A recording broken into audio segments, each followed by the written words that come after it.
법원에 관한 소송 요건 끝나서 어느 카테고리냐면 지금 재판권이 있을 것, 그 다음에 관할권이 있을 것, 거기까지 정리된 거야. 이제 당사자에 관한 소송 요건은 저번 때 개요는 조금씩 설명했으니까 이제 보는 거야. 요거는 당사자에 관한 소송 요건. 당사자 능력이 있을 것. 조문 51조 잊어버리면 안 되지. 소송법에 특별한 정함이 없다면 민법 등에 따른다, 실체법에 따른다 이렇게 되어 있지. 그러니까 민법상 권리 능력자, 자연인, 법인, 동물이 이제 문제된다고 그랬지. 동물이 문제되는 거 말고 요새 최근에 뭐가 문제될 것 같아? 자연인 사람이 있었고 법에 의한 사람 만들어진 거 주었지. 동물 같은 거 안 된다고 그랬지, 자연지문. 근데 지금 최근 뭐가 나오고 있어? 어? 그렇지, 인공지능. 자동차에 인공지능 탑재해서 가다가 사고 내면 누구한테 책임을 묻냐? 뭔가 책임을 물으려면 여러분이 상정할 수 있는 건 나랑 여러분이 여기에선 여러분이 훨씬 더 나을 생각을 할 수 있어. 그러니까 앞으로 뭔가 책임을 물으려면 주체로 설정을 해야 될 거 아니야. 그러면 기존 개념이면 인공지능 뭐 탑재했어도 그 만든 사람이라는 사람이라는 기존 고정관념에서는 그런 식으로 자동차를 뭐 그 프로그램 한 사람 또는 자동차 그걸 산 사람, 운전도 안 했는데 샀기 때문에 뭐 기존 개념으로는 그렇게밖에 설정 없는데, 그러면 이제 인공지능 자체, 인공지능은 어떻게 보면 사람보다 낫다는데 AI에 나도 주체성을 인정해야 되지 않을까? 뭐 이런 문제 막 나오는 거야. 그러니까 자동차 인공지능 탑재한 차가 가다 사고 났을 때 여러분 그냥 생각하는 건 지금 기준으로는 그냥 지금 인공지능 생각하지 않으면 누구한테 사고 난 거 묻냐? 운행자 책임에서 뭐 소유자 뭐 이런 사람들한테 묻잖아. 근데 하여튼 그런 자동차가 이제 운행되기 시작하면 이 법이 다 결국은 새로운 어떤 주체 하나가 나와야 되는 게 인공지능이 나와야 되지 않을까. 하여튼 자연인, 법인 이런 게 지금 실체법의 주체인데, 그래서 그게 당사자 능력이 있는 거지.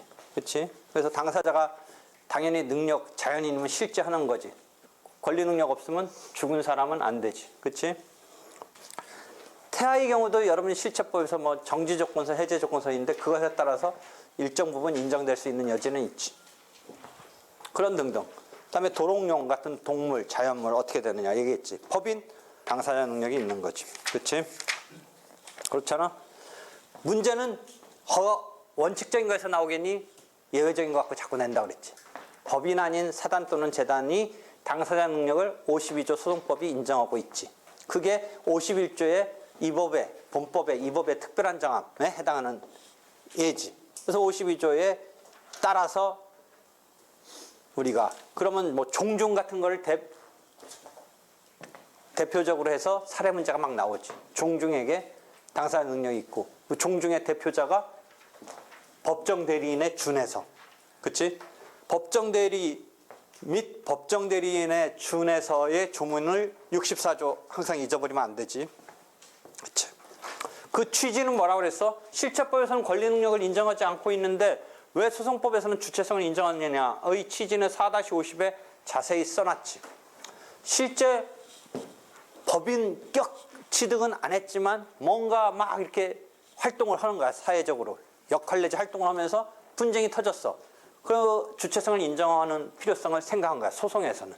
실체법은 뭔가 이유 때문에 얘네들이 법인격을 취득하지 않았지만 그런 취지를 이해하면, 이 취지 때문에 뭐로 연결돼서 시험 문제는 이제 더 뭐가 계속 나와? 민법상 조합에 대해서도 주체성을 인정해야 되지 않을 것인가가 이 부분에서 최고 많이 나오는 시험이지. 시험에서 최고 많이 나오는 시험이 아니라 최고 나오는 문제지, 시험에. 그런 취지에 비춰서 조합도 그럼 마찬가지로 조합의 그 자체의 주체성을 인정하지 않으면 조합은 뭐 5명짜리, 10명짜리, 100명짜리 이 개개인이 하나의 주체가 돼야 돼. 그 조직체에다 딱 주체성을 주면 심플해지는데, 단순화되는데 이 조직체에다가 주체성을 안 주면 개개인이 등장해야 돼. 100명짜리 100명의 조합원이 등장해야 돼. 이런 문제 때문에 학설은 조합의 당사자 능력을 긍정하려는 입장이 점차 유력해지고 있어. 나 또한 그래. 근데 과거는 판례는 여전히 학설의 종전 입장은 부정하는 입장이야. 당사자 능력을 부정해. 최근까지도 학설도 그게 더 베이스야. 이제 점차 유력해지는 게 긍정을 해. 그러면 보자. 소장이 어떻게 되는지를 한번 봐야 돼.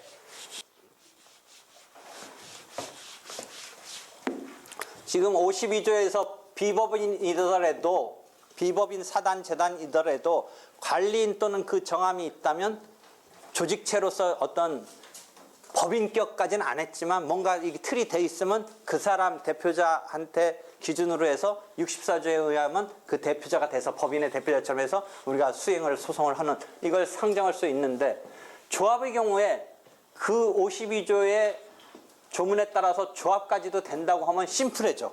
예컨대 원고가 되게 심플해져. 무슨 조합. 그 다음에 여기에 법정 대리인처럼 회사로 치면 대표자처럼 누가 등장하면 돼?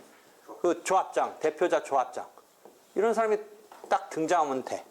인정을 한다면. 그제? 근데 인정을 안 한다면 어떻게 되니? 조합의 당사자 능력을 인정하지 않는다면 원고가 어떻게 되니? 1, 2, 3, 4로 해서 이게 6명, 10명, 100명 이 조합원이 다 등장해야 돼. 개개인. 예컨대 100명짜리 조합이면 100명이 등장해야 돼. 100명이 원고가 돼야 돼. 그 다음에 이 조합의 재산관계는 어떠니? 민법에서 합유야, 합유. 그제? 재산관계 합유 내지 준합유잖아. 그럼 합유는 나중에 어떻게 되겠냐? 우리가 일단 민법적으로 합유는 뭐니? 지분은 있지만 지분 처분 자유가 없기 때문에 자기가 자기 지분 마음대로 막 이렇게 처분하면 안 되니까 그 어떤 대상 물건에 대해서 소송도 어떻게 해야 되냐면 다 같이 해야 돼. 한 명만 해서 지면 이게 이상해져. 그 지분은 지고 나머지는 유지하고 있다는 게 이상한 거야. 그 조합원에 들어오지 않는 이상 바깥의 사람이 그 지분을 갖고 있다는 게 이게 밸런스가 안 맞는 거야. 그러니까 승패를 지든 이기든 어떻게 해야 돼? 다 같이 해서 질 때 지더라도 이길 때 이기더라도 그 지분이긴 하지만 다 등장해야 돼. 그것을 공동소송 중에 어떤 용어를 앞에다 붙인다고 그랬어? 필수적, 반드시. 필수적 공동소송이 돼. 되게 복잡해지는 거야. 등장은 다 하되 필수적이 되면 또 뭐냐면 이게 합일확정이라는 말을 써. 합일확정 조금 어려워. 합일확정. 마지막까지 이렇게 같이 가야 돼. 왜냐면 그 취지는 뭐야? 떨어져 나가서 막 혼자 이상하게 결과 나오면 밸런스가 안 맞으니까 이길 때 이기더라도 질 때 지더라도 같이 가야 돼. 지분에 관해서 같은 결론이 나와야 돼. 무슨 말인지 알겠지? 지분마다 이기면 이겨야 되고 자기 지분마다 지면 져야지. 그런 복잡한 관계가 펼쳐져. 그러니까 긍정설은 뭐라고 얘기하는 거야? 이것보다는 이게 낫다고 생각하는 거야. 긍정설은. 이건 복잡하다. 근데 부정설은 뭐냐? 우리가 민법에서 권리 능력 없는 단체와 조직체 중에 조합을 확실히 구별된다는 전제에서 배웠잖아. 조합은 그냥 계약에 불과하다. 독립성이 좀 떨어지잖아. 이 어떤 조직체성이 떨어지잖아. 계약이고. 권리 능력 없는 단체 이거는 등기만 무슨 이유 때문에 안 했지 거의 법인처럼 딱 이게 틀이 제대로 체계적으로 딱 잡혀 있잖아. 다만 등기만 안 했거나 뭐 허가만 못 받았거나 뭐 이런 상황이잖아. 그러니까 구별이 확실히 된다는 전제에서 52조는 그 경우만 얘기하는 거지 조합의 경우는 아니다라고 보는 게 판례 내지 종전의 학설의 입장인 거야. 근데 새로운 입장들은 여간 불편하다. 그리고 52조가 그런 취지에서 조문에서 소송법에 특별히 실체법에는 권리 능력이 없지만 소송법의 당사자 능력을 인정한 취지에 비춰서 조합까지 쓰자. 이왕 쓰자. 라고 하는 게 학설의 일부 입장이고 나도 또 그런 입장이야. 되겠지? 그래서 쭉 지금 어디까지 간 거야? 4-53 민법상 조합까지 간 거야. 요거가 시험 문제 없으로 나와. 그러니까 212면에 그 예로 한 거가 시험 문제 그대로 나와. 여러 가지 조합의 경우에 부정했을 때는 그러면 이 사람들은 어떻게 이걸 갖다가 좀 더 심플화 시킨다든지 어떤 문제점을 완화시킬 것이지 막 이런 생각을 하는 거야. 부정을 해버리면. 긍정을 하면 심플해지는데 긍정하면 뭐만 하나 생각하면 돼? 52조랑 64조만 생각하면 돼. 그렇잖아. 64조가 왜 나와야 돼? 법인처럼 나오면 되지. 그러니까 64조에 읽어봐. 조문 64조. 64조. 법인의 대표자 또는 제52조의 대표자 또는 관리인에게는 이 법 가운데 법정 대리와 법정 대리인에 관한 규정을 준용한다. 조문 제목은? 64조 말씀. 64. 법인 등 단체의 대표자의 지위. 그야말로 우리가 일반적으로 나열적인 등으로 쓸 때 등이고 됐고 그랬을 때 이제 4-54가 그 얘기야. 4-54의 앞에 예를 잘 이해해보고 나중에 사례형적인 문제. 왜냐면 지금 다 내가 설명 안 넣은 거는 뒤에 선정 당사자 같은 걸 배워야 돼. 그래서 지금 일단 안 넣은 거야. 뭐만 지금 얘기했어? 부정을 하면 전원이 당사자가 돼야 되고 전원이 당사자가 되어야 하는 것에서 필수적 공동소송이고 뭐 이 이야기까지만 해줘서 불편하다까지만 한 거야. 실제 거기에서 조금 더 완화시킬 수 있는 제도가 선정 당사자 제도 같은 걸 활용한다 뭐 이런 얘기가 나오는데 잠깐 보려고. 그다음에 소송상 취급은 대표자 관리인이 법정 대리인에 준해서 취급되고 만약에 조합의 경우라면 당사자 능력이 인정되면 이 룰을 적용할 수 있겠다라고 생각하면 되지. 되겠지? 여기까지 또 질문. 그 다음에 소송 능력은 민법상의 행위 능력. 요새는 제한 능력자라는 표현을 쓰지. 옛날에는 오히려 행위 능력 없는 거 기준으로 이 사람 뭘 못하게 하는 거였는데 지금은 그런 개념이 아니라 뭔가 보호, 감호해 주면서 피성년 후견인 이런 정도에 있어서 성년 후견제도 이런 것에 있어서 그 정도만 능력이 없거나 하는 정도고 옛날에 한정치산에 해당하는 성년 후견제도에서는 오히려 인정해주고 경우에 따라서 제한을 하려는 뭐 이런 제한 능력자 개념이지. 미성년자는 지금 19살인가? 20살인가? 19살인가? 19살? 그래서 19살 미성년자는 지금 행위 무능력자니까 이쪽에 소송 무능력자지. 그렇지? 그다음 민법에서 행위 무능력, 제한 능력에 해당하는 거에 효과가 조금 틀려. 민법서 제한 능력자는 만약에 그 행위를 했을 때 나중에 어떻게 돼? 약간 문제가 있지만 나중에 취소시킨다 개념으로 가는 거지 처음부터 이거 잘못됐다고 딱 잘라서 끊고 가지는 않아. 근데 소송법에서는 어떻다? 이러한 소송 무능력자 행위는 일단 문제가 있어. 그래서 나중에 추인을 한다는 개념으로 살릴 수는 있지만 일단 문제가 있다고 오히려 끊고 가. 그게 좀 틀려. 실제법에서 민법에서는 약간 부동적인 상태에서 가고 이 경우는 일단 무효가 되고 나중에 추인할 수 있어. 둘 다 약간 유동적 뭐 상대적이긴 한데 조금 틀려. 그러니까 이쪽은 뭐냐면 미성년자 등이 직접 소송 행위를 펼치면 안 돼. 누가 해야 돼? 법정 대리인 해야 돼. 근데 민법에서는 했으면 문제는 있지만 그냥 놔두지 취소 정도지 처음부터 무효라고는 안 그래. 그 차이가 있는 거야. 여기서는 무효야. 물론 추인할 수도 있고 한데 무효야. 누가 해줘야 돼?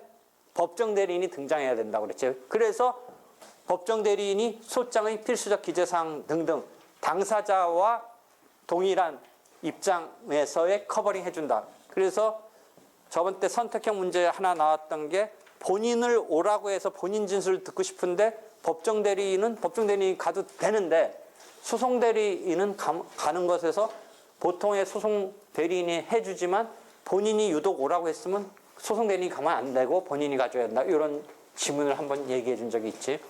그러니까 법정 대리인은 그런 존재이고 본인을 커버해 주는 존재인데 하여튼 그래서 소장의 필수적 기재사항 등에서 당사자 다음에 만약에 미성년자 등이라면 법정 대리인이 있어야 되고 법정 대리인에 준해서 회사의 경우에 대표자 이 경우도 다 연결되는 이런 것 등과 함께 이해하면 되겠지. 그래서 소송 무능력자는 4-59의 무효이다. 그 다음에 추인할 수 있다. 무능력자가 능력을 회복하거나 법정 대리인이 추인할 수 있다. 그래서 법원도 추인의 여지가 있으니까 보정을 명하고 뭐 이런 게 있다. 그 다음에 소송 능력이 없으면 소송 요건이니까 부적법 각하된다. 이 소송 능력은 두 가지로 나타나. 개개의 소송 행위는 무효야. 그래서 추인 보정으로 갈 수는 있지만 무효야. 법정 대리인을 통해서 해야 돼. 법정 대리인을 통해서 무능력자는 소송 행위를 펼쳐야 된다야. 여기서도 혼자 할 수 있는 행위 뭐 이런 거가 조금 문제가 되니까 4-58을 쭉 읽어봐. 선택형 문제에서 혹시 등장하는 지문일 수도 있어. 4-58에서 오른쪽에 예외적으로 독립적으로 법률 행위가 가능한 경우, 허락을 얻어서 법정 대리인 허락을 얻어서 영업에 관한 법률 행위를 할 수 있는 경우. 그래서 4-60의 절대적 무효는 아니고 하여튼 약간 상대적이긴 한데 일단 직접으로 하면 안 되고 법정 대리인이 해줘야 된다라는 거지. 한편 개개의 소송행위의 유효 무효 관점 말고 소송 요건으로서 작동도 해. 부적법 각하돼. 만약 그러면 그렇게 되면 끝끝내 소송 무능력자가 소송을 유지하면 부적법 각하시킬 수 있다 이거야. 그림 그려놨지 내가 쭉 순서대로. 요거는 내가 무능력제도에서 나올 수 있는 이 흐름도를 만들어 놓은 거야 순서. 이게 그래서 이렇게 순서도 그려놨으니까 한번 보면 돼. 되겠지? 여기까지 소송 능력까지 했고 질문. 질문? 없어? 됐지? 그 다음 마무리하고 변론 능력은 잠깐 설명했지. 진술 금지 재판, 뭐 변호사 강제주의 이런 얘기 했지. 기본적으로 이건 소송 요건은 아니야. 그리고 변호사 강제주의 때문에 취하고 있지 않기 때문에 변호사 강제주의를. 우리는 본인 소송이고 본인이 소송 능력이 있으면 그 소송 행위 중에 법정에서 변론하는 것은 문제되지 않아. 특별히. 소송 능력이 없다면 당연히 변론할 수도 없겠지. 그건 무능력자니까. 근데 소송 능력이 있다면 변론에서 변론하는 소송 행위를 할 수 있는 능력이 있는 사람을 전제로 변론이라는 걸 특별히 뭔가 제어하지는 않는데, 변호사 만약 강제주의를 취하는 독일식이라면 여기가 제어돼. 왜? 변론을 본인이 못 가. 그게 능력자라고 하더라도, 소송 행위를 유효하게 할 수 있는 능력자라도 법정에서 변론은 누구만에 의해서 돼야 돼? 변호사만에 의해서 대리돼서 해야 돼. 우리는 변호사 대리의 원칙은 취하고 있지만 본인이 가서 하는 걸 말리지는 않는 거니까 본인이 가서 변론하는 것에 대해서 특별히 의미 부여를 하고 있지는 않는데, 변호사 강제주의를 채택하고 있지 않기 때문에. 다만 144조 등의 진술금지 재판 같은 경우가 하나 문제된다라고 그랬지. 그래서 저번 뭔가 이 쟁점에서 벗어나서 해프닝적으로 막 한다면 진술을 금지시키는 거야. 진술을 금지시키면 물리적으로 법정에 맞서도 말을 못하니까 아무렇게 효력 있는 어떤 걸 못하게 돼. 그래서 그런 경우는 변론에서 능력이 제한당하는 꼴이 나오는 거야. 되겠지? 농자나 아자, 이 말 못하거나 이 청력, 이게 문제됐을 때에 통역이나 이 수화하는 사람이 나왔을 때 그걸 변론 능력이 없다고 보느냐는 아니고, 통역 내지 이 수화하는 사람 통해서 변론하는 거니까 뭔가 직접적으로 못한다는 거이지 한다라는 개념에서 그건 변론 능력이라는 단계에서 한 번쯤 생각해 보는데 아닌 거라고 봐도 변론 능력이 없다라고 할 건 아니라는 거지. 그런 얘기 써놓은 거지. 그렇지? 그래서 4-68, 67 보면 소송행위로서는 작동하는데, 변론에서의 소송행위라는 의미에서 소송 요건은 아니니까 변론 능력 없다고 그래서 뭐 이 소가 부적법 각하되고 뭐 이런 건 아니라는 거지. 다만 그 기일혜태의 불이익, 즉 출석 물리적으로 와가지고 막 흘러다 불이익 당해서 진술금지 돼서 기일혜태, 이때 혜태는 뭐라고 그랬지? 불출석, 게을리함, 불출석, 이렇게 되죠. 다만 소가 각하되는 경우가 있어. 소송 요건으로서 작동하는 셈이 되는 게 4-69에 뭐냐면 하도 막 엉망진창이니까 변호사 좀 선임해서 해라라고 했는데 그것을 어겼을 때는 할 수 없이 이 소를 각하시킬 수도 있어. 그런 경우는. 됐지? 빨리 됐어. 없으면 넘어간다. 그 다음에 법정 대리.